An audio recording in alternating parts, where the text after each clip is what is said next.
Hello, parents and players, and welcome to the 2021 Boys Basketball Parent Meeting. I'm your head coach, Dan Stray. We have quite a bit to go through this evening, but I'll try to keep it as short as possible. What we will expect from this meeting is this. I will bring you up to date on what is expected as a player, what we hope to have from parents, what the Kansas High School Activity Association has set forth for this upcoming season, our season in general, such as games and when they will be played, and then of course we'll talk a little bit about some of the other items that the Kansas State High School Activity Association, rules-wise, that will take effect this year. So to kick this things off, we're going to send it over to Athletic Director Mr. Hitchcock to talk to you about COVID-19 and what we plan to expect for this upcoming season. Hello, my name is Doug Hitchcock. I'm District Activities Athletic Director, Bonner Springs. I appreciate the opportunity the coaches have given me to speak with you briefly about our upcoming winter season.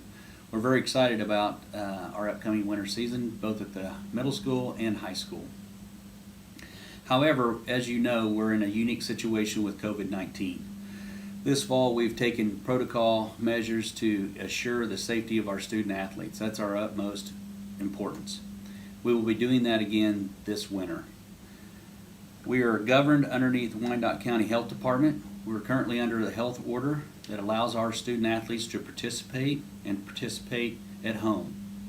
However, we have items that we're going to do that may or may not cause some confusion or discussion points. So I want to try to cover a few of those items today in this brief meeting. First of all, our schedules are currently on the website. However, they're changing weekly and sometimes daily. So if you've been on the website lately and looked at the basketball or the wrestling or the swimming schedules, you'll need to go on and make sure you check those daily, because don't make the mistake of printing the schedule now and thinking that that will stay the same. We have some discussions amongst our league that we're going to have to do some things differently. The Kansas State High School Activities Association has given us considerations, and one of those is our schedule modifications. For example, in wrestling and in basketball at the middle school level, we may not have tournaments. We may have more duels and double duels in wrestling, and then more tries and just regular competitions in basketball. At the high school level, same thing for the high school wrestling. A lot of that is the tournament schedules may or may not be happening this year, so we're planning on loading our schedule with a dual schedule as long as we can do that within the week, and then also possibly modified double duels and maybe even quads on Saturdays. Basketball, there's not been a determination as far as preseason and midseason tournaments, but those are in question right now, whether we'll do those or if we'll go to just individual game nights. Along with basketball season, currently we have a 6-game set that we host, freshman, junior varsity, and varsity on both boys and girls. That's where we get the 6 games. If we're hosting those events, that brings a lot of people to our venue. Unfortunately, with Wyandotte County Health Order guidelines or an order, we cannot have over 45. So currently we're looking at, when we host events, we may not have spectators. We plan on live streaming our high school events and YouTube live our middle school events. We're in coordination with a few coaches that have offered their time and support to do those items for us. So we're looking forward to at least being able to provide that aspect of our games and activities. A lot of this is still to be determined and may change daily or weekly, as I indicated before. Some of the things that, to talk to you a little bit about some of the protocols that we have been following with our student athletes. All of our student athletes, before they go to a practice, a competition, or even get on a bus, they're doing the following. They're having their temperature checked. They're having the COVID questionnaire asked of them. It's very important that our student athletes are honest and upfront with us on those questions, because it could be, if they're not being honest and they are sick and they still attend, that could take care of a game multiple games or multiple people. So it's very important if they're not feeling well that they notify a coach and let us know. And then we'll work through the proper measures with the health department on those items. They are masked up. They wear a mask at practice, at competition, and on the bus. Social distancing when possible of 6 feet or more. We're working in small groups. We're working in 10-minute or less individual coaching times, player times. All those measures are being taken into effect for our student athletes this winter to assure their safety. Kind of glance at my notes here real quick to see if there's anything I'm missing there.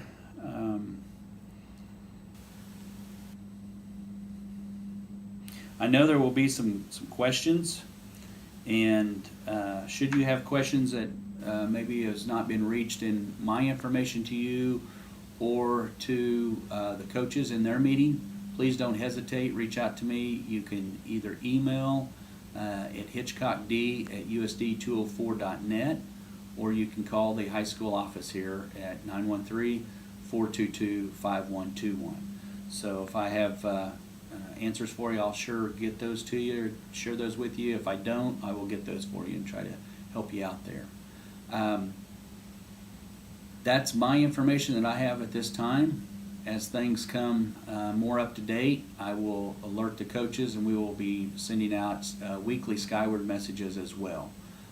So I appreciate you allowing your son and daughter to participate in our activities at Bonner Springs, and we're looking forward to working with them. Thank you. All right, thank you, Mr. Hitchcock. Okay, parents, let's get to the nitty-gritty. Let's jump to the player contract first. I came up with this contract several years ago. Most coaches do have them for their players to understand what the expectations are in a basketball program and what happens if those expectations are not met. It's a good way to hold kids accountable, to make them understand our expectations here at Bonner Springs High School. We also want them to realize they're not just a representative of you and themselves. They're a representative of Bonner Springs High School, they're a representative of their coaches, and they're a representative of their community at large. So the better that we are at representing what we look at as good, upstanding young gentlemen, the better off we think they're going to be in life. So let's jump to that contract. This contract, first of all, talks about academics. Grades are always what come first. Failing grades can result in player ineligibility, so we want to make sure they're getting things turned in on time. We don't want them to wait till the last day before that homework's due to turn it in. They need to be studying as we go. It'll make them a lot better students and individuals in the future if they can stay on task and force themselves to be a little bit more disciplined. Attendance at basketball practices and games are important. With COVID-19 going on, as Mr. Hitchcock talked to you, some things will change on a daily basis. However, attendance is big for us. We want our players to arrive at least 15 minutes prior to any practice time or game. The reason for this is so that they can get properly stretched, get dressed. If they need to see the trainer, they can get that taken care of, use the restroom, whatnot. Then once we start practicing, we want their full attention. They also need to be properly dressed with their team's practice gear, and they should have shoes, but they shouldn't be wearing jewelry, they shouldn't be having pagers, hair wear, cell phones, etc. We can't wear them during the game, we're not going to wear them during practice. We are aware there are going to be circumstances that arise that cause you to miss a practice, such as a vacation or illness. And when this occurs, the player or parent guardian will inform their coach in advance when possible. Now, I know sometimes it hits and the kids aren't sure what to do. They should have my email information, which I will also include at the end of the video, as well as my cell number so they can let me know. This is for player use only, period. I don't like having parents call me and try to talk to me about their son. I'd rather do that in person. So please, the cell phone number should stay with the students themselves. All tardiness, missing games, or missing practices will be dealt with by the coaching staff, usually resulting in extra conditioning as well as possible loss of playing time or starting for the team. If it becomes a habit and it's a consistent habit, that player will most likely be excused from the team. Our attitude is what we know we can truly control, and our effort as well. So with attitude, that's our third goal. We want to field a team of players that consistently demand more of themselves than is demanded by their coaches. We want them to be coachable. We want them to hustle, display mental toughness, and be focused on the game at hand. Outside influences we know are difficult to deal with, but we're hoping that our athletes are willing to step up to the plate and realize what we are expecting from them when it comes to their attitude. Our goal is to work harder than any other team in Kansas. We want to strive to develop good habits by practicing with good form and appropriate efforts, and these efforts will determine our success during competitive play. We want to respect coaches, teammates, opponents, and referees. Behavior that reflects negatively on players, coaches, and referees won't be tolerated. That's those things such as lack of control or use of profanity. We're not going to deal with that. We are there to improve, not decline. We want our players to respect classroom teachers and their administrators. A lack of respect and discipline issues resulting in school consequences such as ISS, OSS are going to result in game or team suspensions. It could affect their playing time. So the better model citizen they can be, the less likely they'll lose playing time for that. Our fourth item is, as a team member, I will go to the coach's team member first if there is a problem which is related to the team. As a player, we don't want you to complain about others until you've given that person that you have a problem with the opportunity to correct it. That also includes a coach as well. You won't always like the results of something, and if that is the case, then you need to address that person directly. We want the players to advocate for themselves. They need to do this first before the next steps of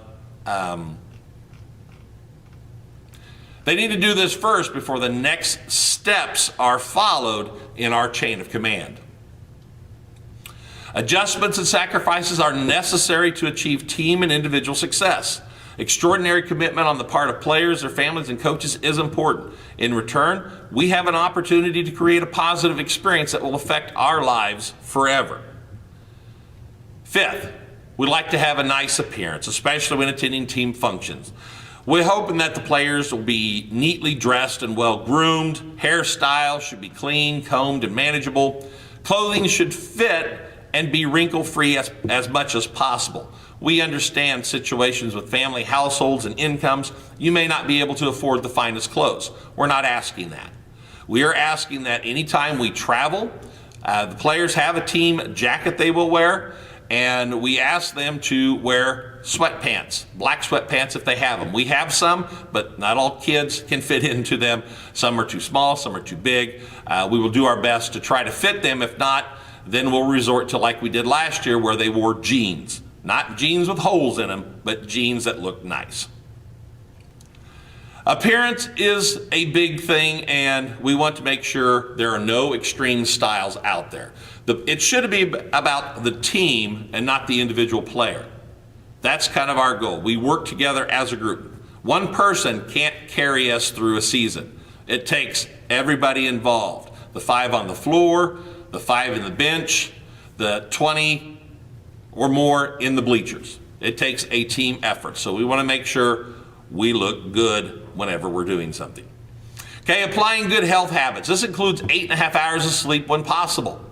Eating breakfast, eating healthy foods, abstaining from alcohol, illegal drugs, tobacco, excessive soda pop. That's 12 ounces per day maximum. None is better. And drinking at least 8 glasses of water per day. The water is probably the most important thing for us because we are a team that believes in conditioning and being able to get up and down the floor where most teams can't run with us. We want to use our athletic ability to our best advantage. Staying in good shape is one of those advantages. So we hope that the players are putting into the body the things that are needed to sustain success. Now, team gear and equipment are provided to each athlete on the team. It's our expectation that the student athletes within our program will take care of it, keeping it in good condition, which means that we should not have any rips, tears, markers thrown in to wash and let that all takes place. This means for us the following. Team uniforms are only to be worn during game times. It's not leisure wear for the player to use it as he sees fits. It is only for game time. Team travel gear is to be worn on the day of a game. Again, this is not leisure wear. I should not be at Walmart and see players on our team wearing their travel jackets. That is for game days only. Team practice gear will be worn during all practices, which includes a practice top and a practice short. Again, this is not leisure wear to wear around the house. This is what we use in practice. The nice thing about all of this is you don't have to wash it. The Kansas State High School Activity Association has given us kind of the regulation. It's not a mandatory regulation, but just a thought process of washing uniforms and practice gear after use.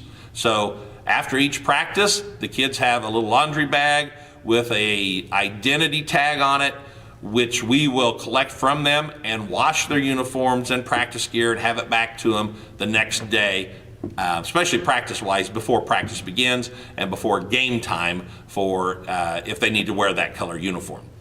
The bottom line to all this is that we want to keep our equipment and jerseys in the best possible condition. We do have a uniform rotation that occurs between 4 and 5 years, so it's important for us to be able to extend the life of our current uniforms. This year, we got a orange uniform that is a road uniform that we will wear every once in a while. So the kids will have a white uniform, a black uniform, and an orange uniform. Now looking at playing time. This is always a concern for parents, and I understand where you're coming from, but as a coach, we have a different perspective when it comes to playing time.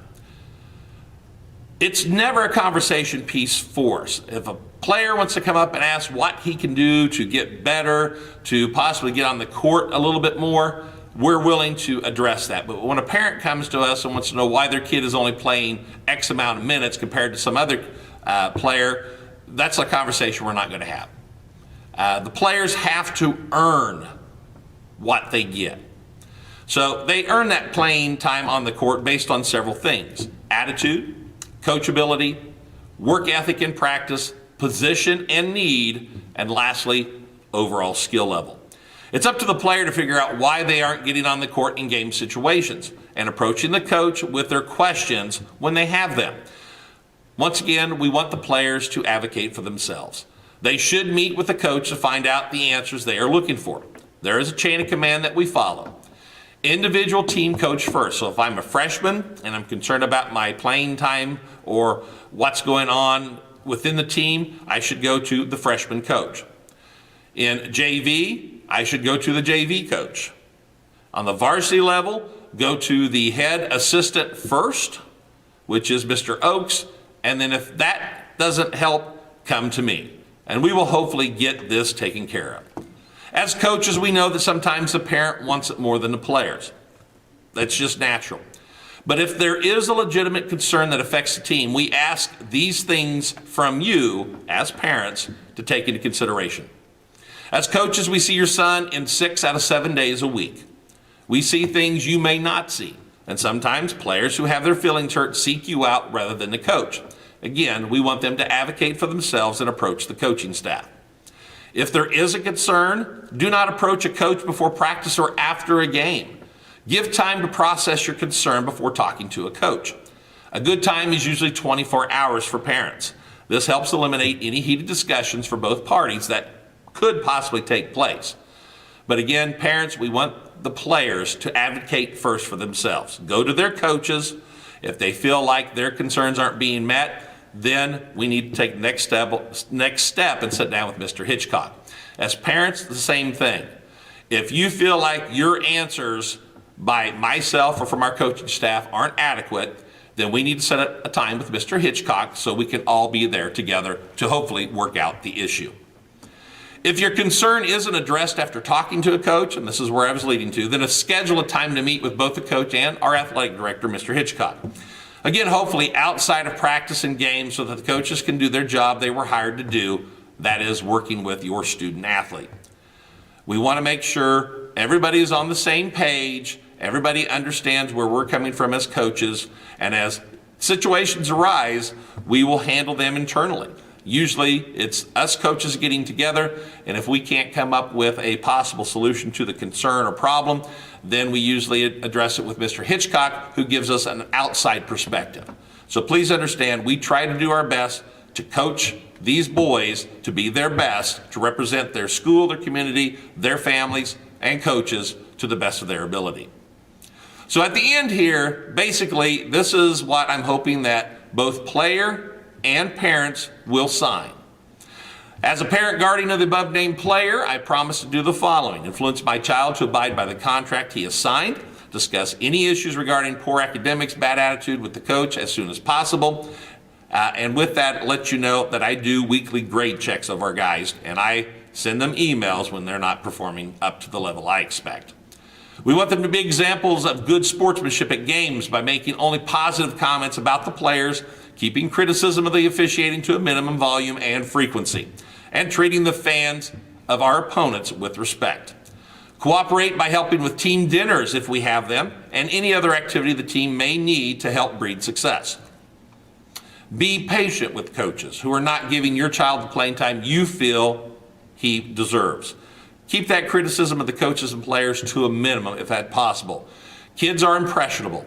If you're very upset and they're not, they're going to learn to be upset because they're trusting you. We once again want the players to come to us first to advocate for themselves, and then we go through the chain of command. These are just simple things we ask parents to do, and in the past, we have not had any issues. So we just hope to continue good sportsmanship throughout the program. Coaches not talking negatively about players, players not talking negatively about each other or coaches, parents getting on their child for not performing at a certain level, parents getting mad at coaches because they feel like their child is being cheated, or officiating. Officiating is a human thing. They are not perfect, and I try to tell the kids that all the time. Officials are terrible. They are not perfect. They are going to miss calls. They're also going to make some calls, and you're going to think, well, I didn't see that, but oh well, it'll be in our favor. So we have to treat everyone with respect, and that's all we're asking. Here's where we'd ask the player to read this. I understand that if I play on this team, I'll agree to abide by these expectations described on these sheets. I promise to return all the equipment to the representative of Bonner Springs High School basketball after the season's over. Then below that, we have the parent signature. My child has informed me of the required expectations during the basketball season. I will ensure that these expectations are realized, and this is also to sign saying that you watched this video. So that's the first part. The second part is some minor things which should go quickly. I will try to send you out a list of items that Keisha has put out, but some of the things you need to know right off the bat. First of all, there is no jump ball in any game. When the visiting team comes to town, the visiting team automatically gets the ball first. It's just a way to kind of help keep social distance and keep COVID to a degree away from our players interacting with other players from other teams who could be or have symptoms of COVID-19. So that's one of the major things that you need to be aware of. Some of the things that came down last week in the Kansas State High School Activity Association meeting, they're allowing us to start on time, which is great. So our first game is this Friday at home against Lebec County. The only issue is there are no fans allowed. Keisha has set forth no fans until January 28th. Wyandotte County health officials have said no fans, period. So we are expected to be playing at home for home games without any fan base in the arena. All games will be live streamed either through YouTube, Facebook, or through our Braves broadcast at the high school. So your son's game will be able to be viewed at your leisure as well. Another thing that is kind of irritating, but we understand it, is wearing a mask. The state requires that every team wear a mask.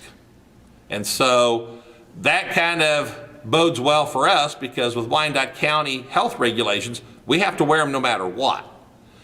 But those schools can opt out of it if their county has a different standard. So there is a possibility we could go to a visiting team such as DeSoto, or let's say if we would play Baser, and not have to wear masks on the court, but the bench players and coaches would have to wear them. We'll keep you updated as things go, and like I said, I will send you out a sheet with all of the CASA expectations explained as simply as possible for you to understand. So that's it. I know there's always going to be questions and concerns as the season goes along. I've already been quarantined for 14 days because a student at my school that was in my pod tested positive, so I had to spend 14 days at home with no symptoms whatsoever. It forced me to miss tryouts of our first week, and that is always hard to do because as a head coach, I'm trying to figure out who can not only help us this year, but who can also help us down the road. So if your child is feeling sick, whether it's a sore throat, a headache, a slight fever, please keep them home. The less likely that if they do end up with symptoms, they'll spread to other teammates. We've also altered our practice times at both facilities. For the boys, the girls I think are looking into it, but for us, we're gonna go the freshmen and our lower JV boys first, then they'll leave, and then we'll have the upper JV and the varsity players come in and practice. That way, let's say on the freshman side, there's a freshman player that contracts the COVID and is now quarantined. It'll be only that group of kids being quarantined. So we're looking at probably about 11, maybe 12 players. If it's the whole group practicing together and one player shows symptoms, the whole team has to sit. So we're trying to avoid that as much as possible. We have a 20-game season currently set, and we're trying to figure out how to approach a game in January, and I'll explain that. Usually we practice up to December 22nd, and we have a 5-day moratorium where we cannot practice or meet with players in the gym. This year, it's going from December 23rd to January 3rd where we cannot practice. So we know kids are going to be most likely out of shape. Hopefully they're going to stay, in some type of shape till we get back. So the 4th will be our first day of practice. Well, then the 5th, we're supposed to have a game with Shawnee Heights, but the state has said games cannot resume until January 8th. And we already have a game scheduled on the 8th. So we have to find possibly another time to play Shawnee Heights, which means we could play 3 games in a week. It's not something that we'd ideally like to do, but that is a possibility. And as the season goes on with COVID the way it is, if we come down with COVID symptoms within the team, we're probably going to have to do a lot of game rearranging. So just please bear with us. But if your son is not feeling up to par, or my manager Tori, if she's not feeling up to par, we ask that everyone stay home and pretty much, self-isolate yourself as best as possible so nobody else gets an effect. I had one individual this year who had a family member get it. He is now out for 24 days, not the 14. So we want to make sure all players are here when possible. So let's keep them all healthy. With that will conclude my meeting with you. I hope to have these contracts signed and returned within a couple days. I always like to get them back before the first game, but I will give the players until a week from this Friday to get it returned back to me. If it's not returned back to me, it will affect their playing time because I need to know that you as parents, as well as the players, have gone through this video together. With that, I hope to see you after January 28th. Hopefully we'll be able to get some fans to our games. We really appreciate the support you've given us over the years, and we're looking forward, hopefully, to a very successful 2021 basketball campaign.